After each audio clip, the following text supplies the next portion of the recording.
날씨 맞추기가 너무 힘듭니다. 이 기상청에서 제작한 우산에 적힌 말인데 1999년에 기상청에서 제작한 우산이었다 카대야.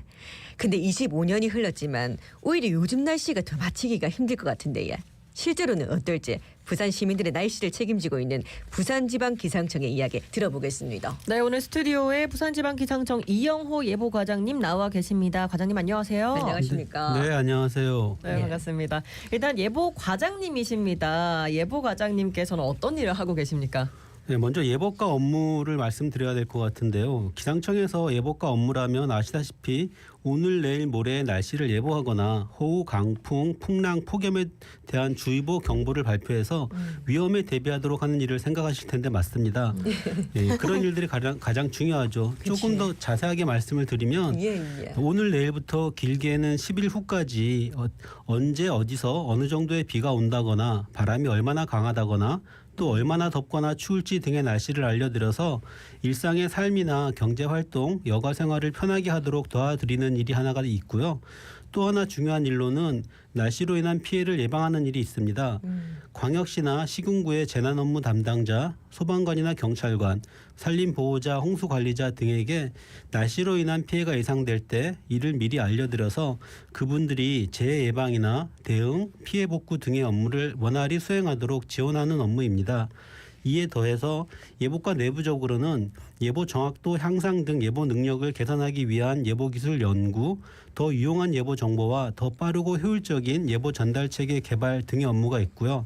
저희 부산지방청 예보과 직원들이 이러한 일들을 하고 있고 예보과장은 직원들과 함께 예보과 업무가 잘 이루어지도록 노력하고 있습니다. 예. 아침마다 날씨 검색하시는 분들 정말 많으실 텐데 그만큼 기상청 역할이 중요하다는 거를 느끼는데 그렇다면 이 부산지방기상청에서 관할하는 지역은 좀 어떻게 됩니까? 네, 부산지방기상청에서 담당하고 있는 예보 관할 구역은 부산광역시와 울산광역시 그리고 경상남도의 18개 시군 지역 전체입니다.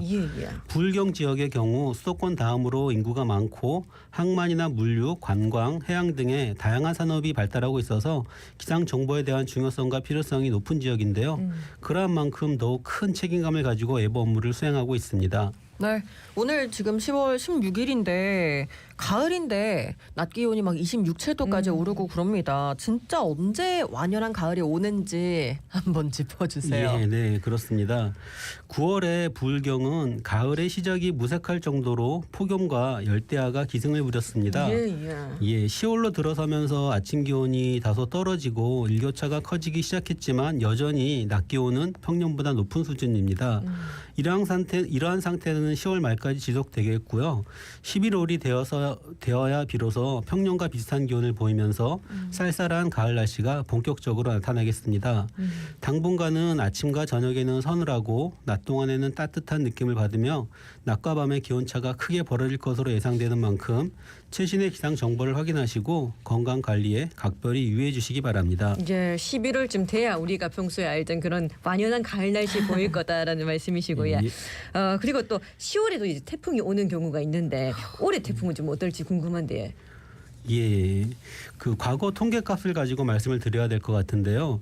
1991년부터 2020년까지의 30년 평균값을 평년이라고 해서 비교해서 말씀을 드리는데 이 평년을 기준으로 보면 태풍이 가장 많이 발생하는 8월의 경우 5.6개의 태풍이 발생해서 그중 1.2개의 태풍이 한반도에 직접적인 영향을 주었고 10월에도 3.5개의 태풍이 발생하고 그중에 0.1개의 태풍이 한반도에 직접적인 영향을 주는 것으로 나타났습니다.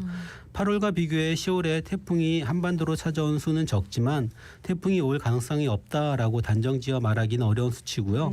실제로 2014년 10월에 태풍 봉봉 그리고 2013년 10월에도 태풍 다나스가 한반도에 영향을 주었던 것을 고려하면 올해 10월에도 태풍의 영향을 받을 수 있기에 항상 기상청의 발표를 참고하여 이에 대비하셔야 합니다. 네, 9월 말에서 10월 그 초까지도 17호, 18호 태풍이 한반도로 올지 말지 정말 예측하기가 어려웠는데 계속해서 정말 이 기상청의 정보를 예의주시하는 게 중요한 것 같습니다.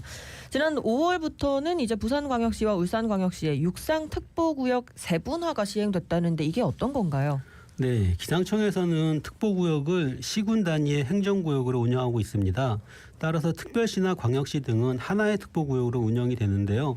그렇지만 기후변화가 급증하면서 기후변화가 진행되면서 국지적 위험 기상이 나타나서 이에 대한 효율적인 대응을 하기 위해서는 특보구역을 세분화할 필요가 있습니다. 따라서 2020년도에 서울 그리고 2022년에는 제주에 특보구역을 세분화하였고요.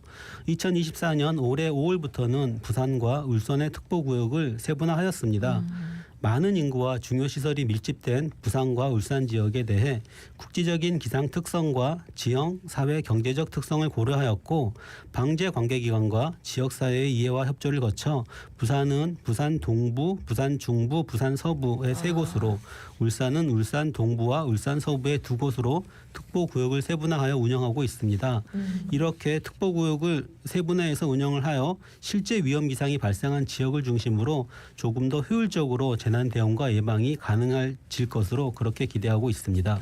아, 그래서 이번에 이제 부산 뭐 동부에는 폭염특보가 언제부터 시작됐는데 또 전역은 다르고 해가지고 며칠째 폭염특보인지 이거 계산하는데 살짝 이제 방송사마다 다른 게 있었거든요. 이 세분화 때문이었군요. 예, 올해 5월부터 했다니까 또 이걸 또 기억해야겠습니다. 네. 그런데 또 기후 변화 현상이 발생한 지 참 오래되지 않았습니까? 얼마나 심각한 상황이라 보십니까? 네, IPCC 제6차 평가 보고서에 따르면 산업화 이전 대비 2011년에서 2020년에 전지구 지표면 온도가 1.09도 상승하였으며 우리나라에서도 평균 기온이 과거 1912년에서 1940년에 비해 1.6도나 상승하였습니다. 이에 따라 극심한 더위 현상뿐만 아니라 집중호우 등 막대한 피해를 초래하는 극한 기후 현상이 더욱 빈번하고 강하게 나타나고 있는데요. 급격한 기후 변화는 자연 재난뿐만 아니라 사회, 환경, 경제 등 여러 분야에 막대한 영향을 미칩니다.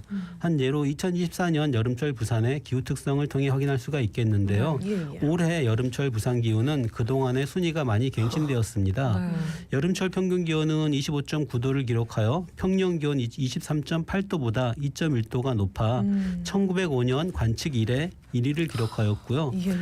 무더운 날씨가 장기간 이어지면서 열대야 일수 역대 2위, 폭염 열수도 역대 3위를 기록하는 등 기후변화의 영향이 실생활에서도 체감되고 있음을 느낄 수 있었습니다. 네, 올해만해도 많은 기록 경신이 있었는데 앞으로 어떻게 전망하십니까? 더 좀 심해지고 계속 바뀌겠죠? 예, 최근 지구 온난화로 폭염, 집중호우, 가뭄 등 이상 기후가 증가하고 있습니다.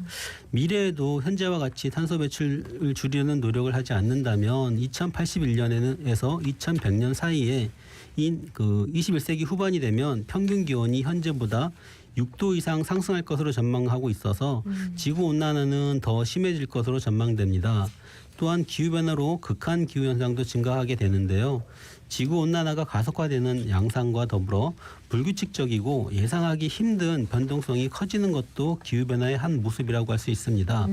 겨울철에 이상 고온을 유지하다가 갑자기 큰 폭으로 기온이 떨어진다던가 일부 지역에는 집중호우가 동시에 다른 곳에는 가뭄이 나타나는 그런 현상도 증가할 것으로 예상됩니다. 예, 참 날씨 맞히기가 힘들다. 뭐 앞서 말씀드렸다시피 1999년에 제정된 기상청 우산에 적혔던 말인데, 근데 요즘 또 이상기후 증가하면서 날씨 맞히기가 더 힘드실 것 같거든요. 어떻습니까, 예. 실제로?